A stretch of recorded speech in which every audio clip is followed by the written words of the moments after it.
Ngasigi Wari asi India gi Maru oiba laifamsingi manungda ama oiriba Kedarnath kini.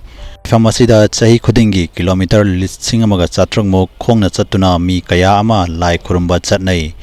Hainaba lai madudi laifam asida laktuna thaunijaba pumnamak makhoina ningba thongi amadi ana ayek pumnamak koi.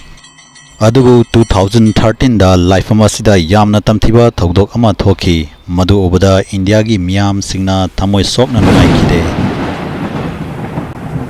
Laifam asida yamna tamthiba ising ichaw ama laki. Maduda yungkai kaya ama tauthaki amadi mioi kaya ama sikhi. Matamna haukibaga loinana tapna laifam adubu semjin sajinba amadi mahoksagum Kedarnath adal isorbo irat thonijaba lakpa haurakhi. Adubu laifam asigi ayamba mafamda akaiba yum amadi itak takpa mafam kaya amasu leiri. Maduda leiba mioisingna haibadi ising ichaw aduda sikhiba mioising adugi mathawai adu lanba ngamdaduna mafam aduda paiduna lei haina hainei.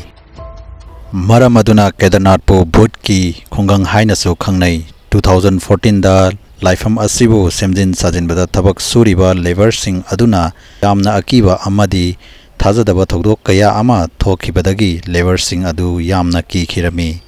Thodok adugi maramda labor sing aduda hangbada labor sing aduna makhoina thabak suringaida yamna thajadaba Thodok kaya ama uba fangi samna hairabada makhoigi pochai sing adu mafam amadagi mafam amada leiramba sor homda yamna waba Athapadagi nupi singna kanbiu haina kaptuna tengthaba amadi angangna kapagi khonjel kaya amasu tawa fangi haina hairakhi. Labor amana haibadi makhoiga thabak suminaba bola koba nupa ama amamba ahing ama mathanta chinglambida lakhi. Ikhang khangaudana mi ani ahum mok mahaki maningda inarakpagum tauki. Bolana kimankhiduna khongthang adu kanna thangba haurakhi adubu maninglomdagi kanbiu akoibu kanbiu haibagi khonjel ama takhi. Madu tabada bolana khudakta maning leithoktuna yengki adubu kanamata uva fangkhide. Madu ubada bolana maning onthoklaga khongthang adu thangge tawbaga mahaki lambi aduda asiba misingi saru sarang akta aduna leirami. Ubada bolana mamit adu kanna usinkhi khangaudana sor honba yamna warakhi amadi lambida khuru kunduna famthaki. Amadi ising manungda kanagumba amana mahakpu yamna kanna namsinbagum tawrakhi. Mahakna yamna kanna honaduna mamit adu pangtholakpada bolana mahaki mamangda isingda mi mayam ama irakna duna leiba ukhi. Isingda lupliba mi mayam adudagi kanbiu akoibu kanbiu haina mahakna mamangda takibadu amuka hanna takhi. Amadi mi mayam aduna mahakpu ising manungda namsinbagum tawkhi.